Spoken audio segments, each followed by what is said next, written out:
Hey, how's it going? I am continuing preparing my Thanksgiving meal here, and right now I'm going to do the cabbage dish that I had talked about previously. I've already prepped my vegetables, which are some purple cabbage, a little bit of carrot, and some onion to start. And I'm heating my cast iron skillet with a little bit of olive oil. Yeah, I got this olive oil at Walmart. I know that's horrible, but that's what happened. And it is surprisingly good. It's like pretty high quality. It's like some of the best I've had in a while. It's a shame it's in plastic, but it's just kind of the way things are. So I've basically kind of thinly sliced, somewhat julienne the cabbage. That's not hot yet.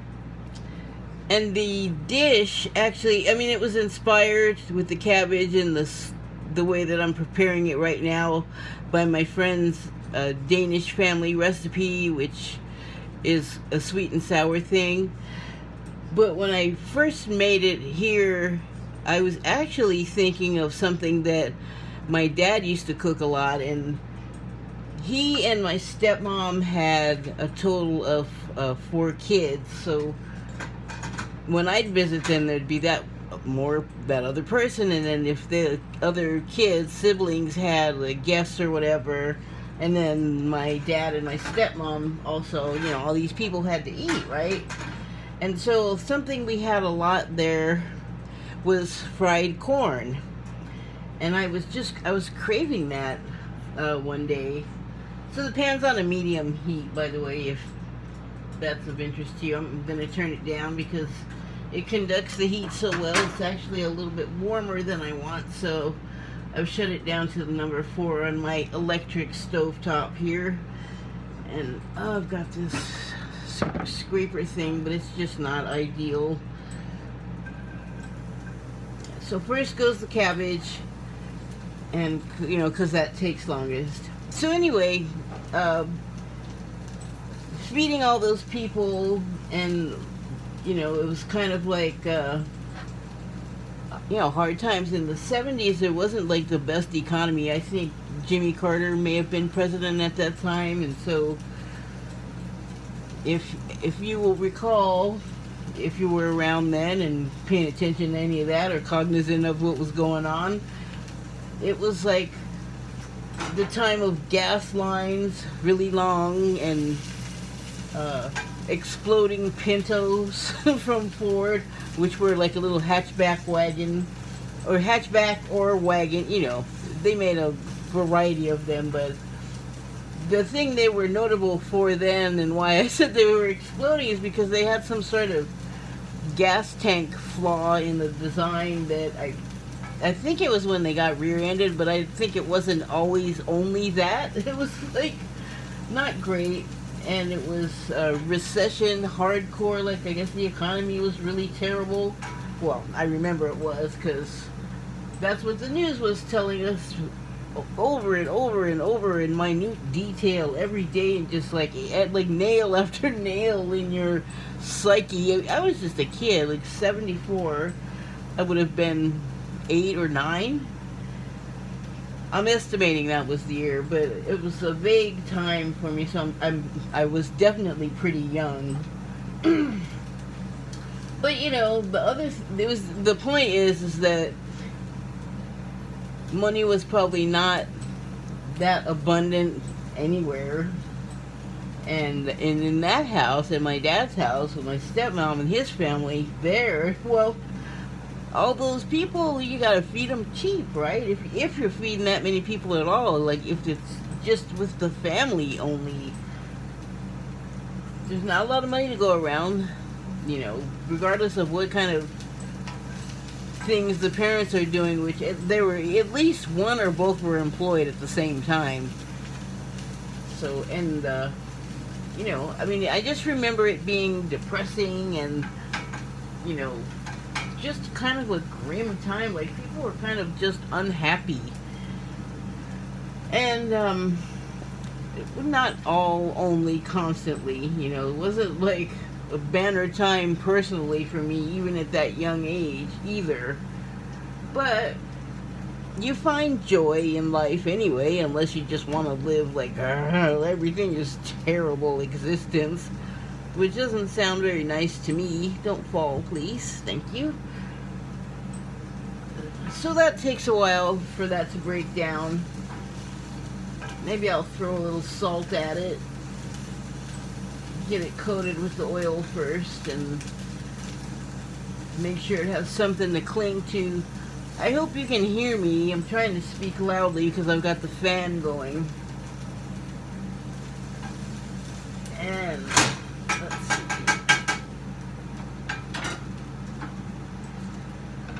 So this is a perfect Thanksgiving kind of food because, like I was saying, well, corn will go into this, and fried corn was usually like fried corn and maybe some onion. It's a very southern, very black thing to do, and maybe it was always a southern black thing, but I don't know, man. There's like a lot of like Scots people, for instance, Scottish people, and they love to fry stuff, and maybe that just sort of, everybody just sort of blended in together because Scots people would have been, you know, people owners at one point, you know, plantation owners and all that kind of thing, and or, you know, everyone's not always, you know, well-to-do because one group is and they happen to be the same sort of ethnicity or whatever. So you have like also your poorer people of, you know, Scottish descent also, and they might be eating the same kind of leavings that people of color would have been left to make good with. And you know who talks about this like really well, or who used to, but I mean, to me, he's just he's still in the everything. He's in my head, he's in the ether. Anthony Bourdain, that's what I'm trying to say, or who I'm trying to say. But he gives great dissertations on the ingenuity of poor people, and of course being black and having southern roots, or at least ancestry in my direct lineage. My people come from the South here in America, and so they're black.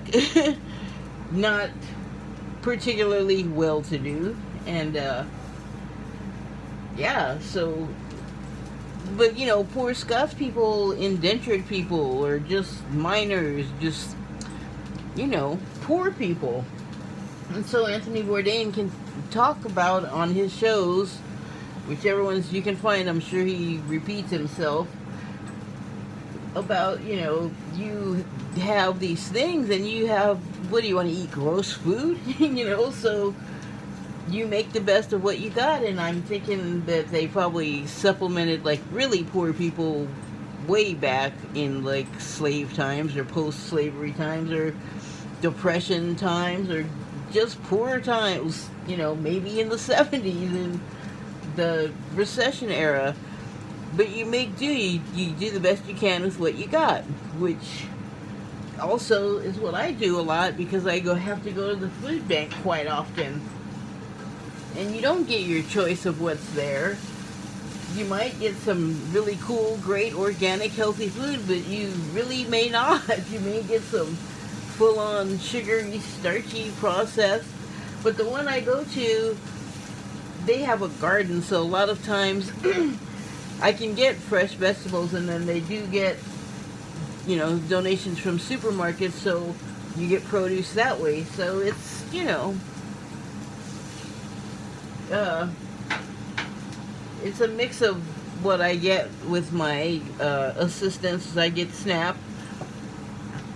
I'm just gonna back up and go in my freezer here and grab my edamame and my corn.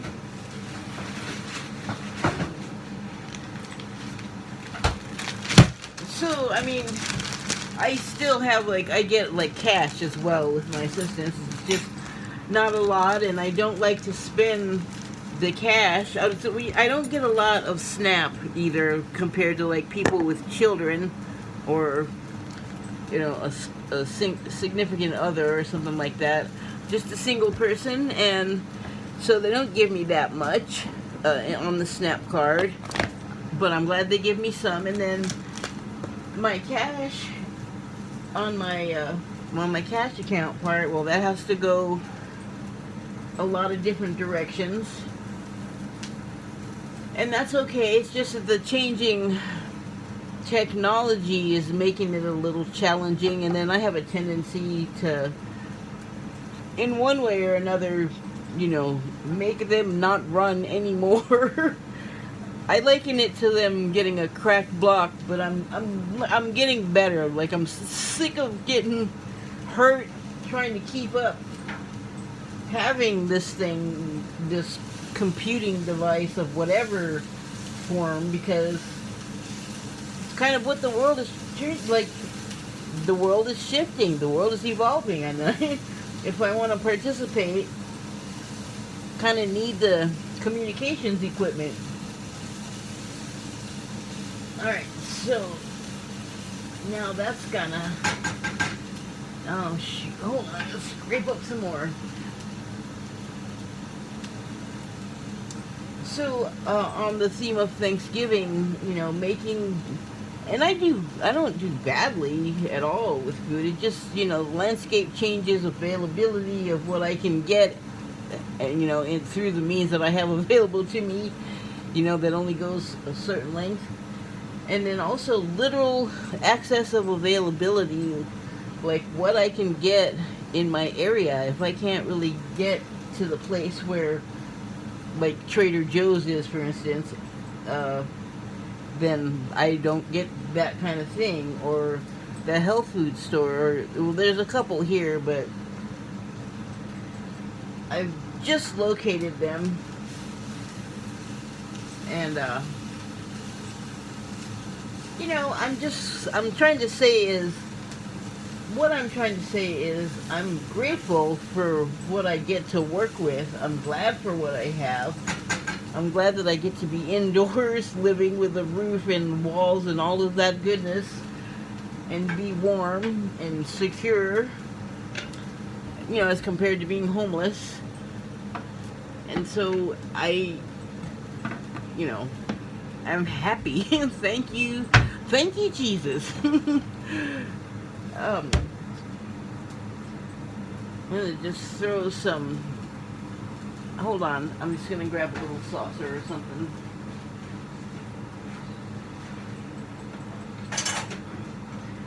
I'll throw some spices in here. So anyway, this is a little bit of nutmeg. I'm just gonna kind of eyeball it. You know, this one's like a bit strong, so I would advise anyone, unless you really like it, to stick to like maybe a eighth of a teaspoon or a quarter, maybe, if you're, you know, like me and you like flavor to have a strength. I am also grateful, you know, not only to the things that I get to, you know, be creative with, and when I'm cooking, and, you know, when I was trying to stay away from like fast food, and I still wanted it, and I still do occasionally, I decided to teach myself how to make it at home. And it was certainly, I've not made anything as elaborate as like so that's some cinnamon and nutmeg. Nutmeg is the smaller, lighter pile. And there you go. I'm just gonna throw that in there.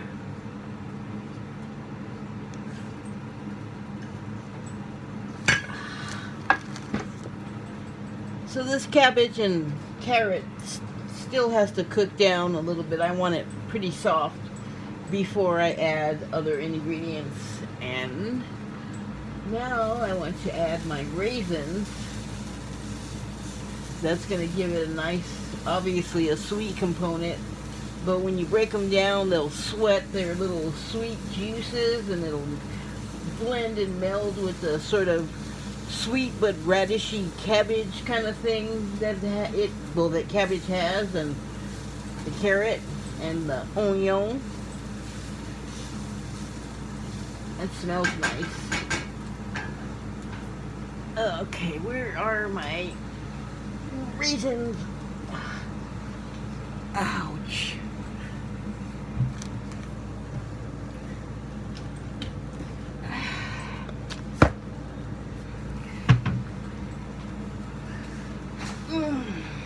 I need to add a little bit more oil. Guess the cabbage must have sucked it up. What was the word I wanted? I keep wanting to say involved it. Absorbed it. What do I always say? I get on here and I lose my words. Okay, so, oops. I was going to move on to the next thing I was thankful for when it comes to the cooking and that. And it is that I am a long-time pot smoker, full disclosure. And even if I am not stoned, which I haven't been lately because it's really frowned on here, and so I don't want to make waves.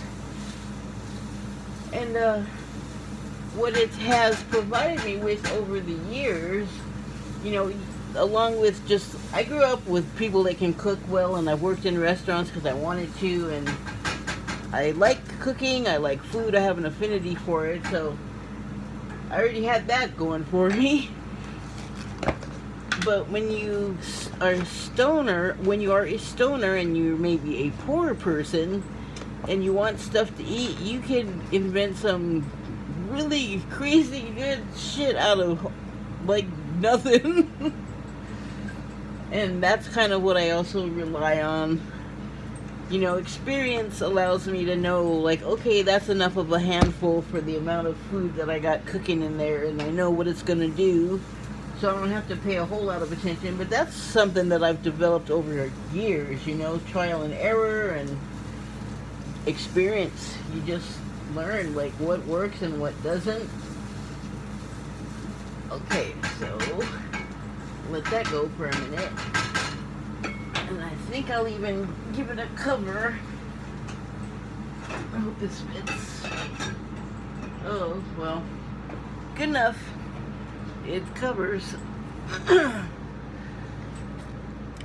It's fun also, just to see like what kind of crazy concoction, or what kind of concoction you can make out of possibly some crazy ingredients that don't necessarily make sense. Ooh, I can already smell that sweet happening from those raisins breaking down. Oh, that's nice. I like it. Okay, I'm just gonna grab a measuring cup. Excuse me for backing out of frame.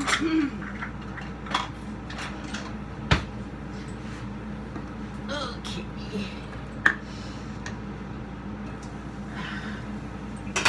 So, what else?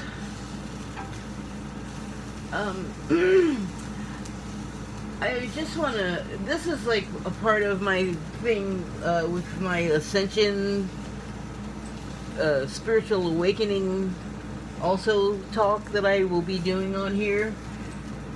And it has to do with what you say and the spirit behind it, your intent, and the power of words, which who hasn't heard that words have power? How about when they have power and you mean them to have power, like a spell? Because that's you know, pretty much what you end up doing when you say stuff and then put a bunch of intent behind it, especially passionate intent, like anger or love or jealousy or violence. You know, these things do add an incredible amount of power, and it can be destructive, and it can be, you know, hopeful and fulfilling.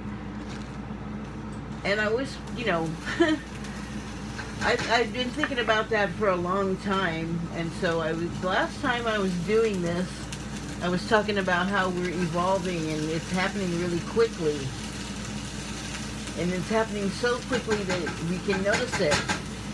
And I was reminded of when John McCain and his running mate was Sarah Palin were running for to win the presidency in the White House.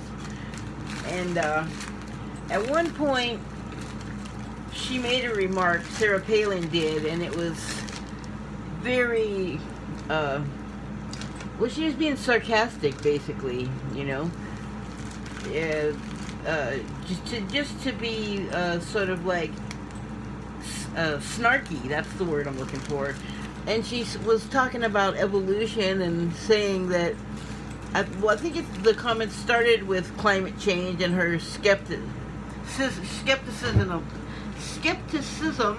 of that, because, you know, conservatives, before Trump was calling it a hoax, because they're so married to energy and petroleum companies and other corporate entities, politicians, then, now, and maybe forever.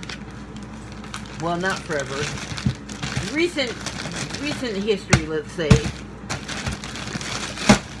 have had, you know, corporate influence, and they've basically taken over the political process and the discussion and the culture and everything. And the whole goal seems to be to work a buck out of whatever, and they're part of the wallpaper in our lives.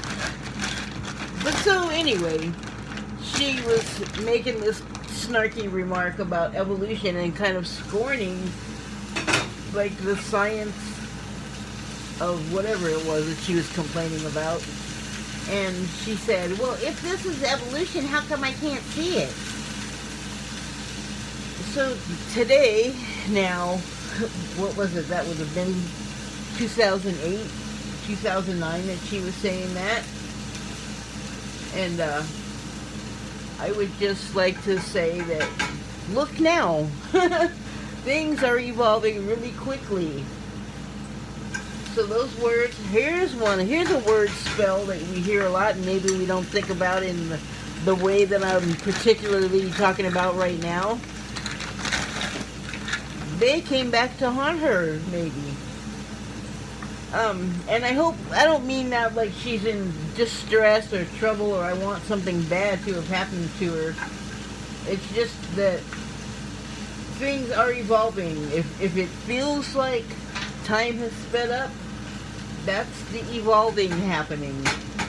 And so you can now see it, so it's not, it's a thing now. It wasn't a thing like it is now when she said that. And I couldn't have conceived of that being the case today. And I'm open to the idea. I don't scorn the particulars of the science of the discussion. So that was just an interesting thing that I wanted to remark on about involving words and speech. And another thing I wanted to remark on was something that I had only thought it up to now. It was only in my head. I had considered various places to articulate it or contextualize it, bring it out of my head and into the world in some form, probably text on social media was what I had been thinking, because that's pretty much my outlet for my output. So that's a third of a cup scoop I was putting in there of the edamame. So now all this has to do is just kind of simmer down. Literally, the definition of simmering down is what it's going to do right now. It just occurred to me that I could probably put some liquid in it. I just put some water. I have some filtered water. It's tap water, but It's from one of your store-bought pitcher filter systems, and it does okay. It takes out a lot of stuff, which I appreciate, because the water here is all right out of the tap, but it's definitely, you can get better water from Crystal Geyser, that's for sure, or a well, which there are around here, but I no longer have easy access to one. So if you can hear the sizzle, that's on purpose. I don't want to drown it. I want to make it steam. So I'm going to do that again now that it's been able to dissipate a little bit, because I want to spread the liquid around once I add the last bit, because then I won't have to add anymore. It'll like know where to go and what to do. So I'm going to let it get hotted up again, because that would have cooled everything down. I'll be right back around. Okay. Alright, we got my steam going again, so there goes the lid, and oh, I knew there was something I wanted to add that I kept forgetting. And this is some ground pepper. And it's in this, yes, it's in plastic. It's pretty fresh. There are a lot of Latinos in the area, and this company is, I'm not really sure where it's from, but it's got Spanish language written on it, and it comes from some Latino place. I don't want to just assume Mexico like we have a tendency to do, even if we know better here in America. We still, indoctrination and programming, whoops, you know, what you grow up with, and I certainly don't mean anything by it. In fact, let me just make sure. Where was it made?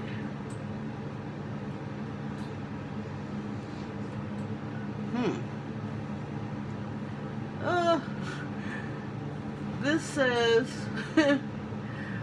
Badia Spices Inc. P.O. Box blah blah blah, Doral, Florida. Packed in USA. Visit our website in Spanish. Doesn't say where it's made, but it's got like English and Spanish. It came from somewhere Latino. Since it's out of Florida, it makes me wonder if it's not Cuban. Or I don't know, Puerto Rican. Maybe that's what I'm thinking. But I know that Goya comes from the east rather than south of where I am on the west coast. And it didn't give me much information. Like, it didn't say, don't kill me about my pronunciation. I've had to give up my Spanish classes or online learning for a little while until I had to correct equipment. It didn't say Heco in Mexico on it. It didn't say where it was made, so I don't know. Some Latino form of influence is involved in that product, but regardless, it's always fresh and good. Like all the spices they're not as expensive as a Spice Islands or any of the other ones with a fancy label and jar. They're really good spices, so you know, there it is. There's the brand right there. Excellent. Never disappointed with what I get from them. And the price is right as well. Okay, oh my goodness, that smells so good. Oh, I should, I'm gonna make some rice, I think. Just to go alongside. And I haven't, yeah, I might have to make this again, which is not, as you saw, not at all difficult. Wait, is this the rice I want? Do I have an open one? Yes, I do. Oh boy. So I do have brown rice, but for some reason all I get, I don't know if it's my containers or the stores or what, but every time I get some, it's stale. And so that makes it unpleasant to eat. And so I still have it, and of course I'll use it, but just because I want to make something quick and easy, I'm going to make this other rice that I got at the discount grocery. That's jasmine rice. I wish it was basmati. That is so much more a satisfying rice. But this is good too. And I just wanted to show for my little series here what this involved. Alright, I need to grab a pan.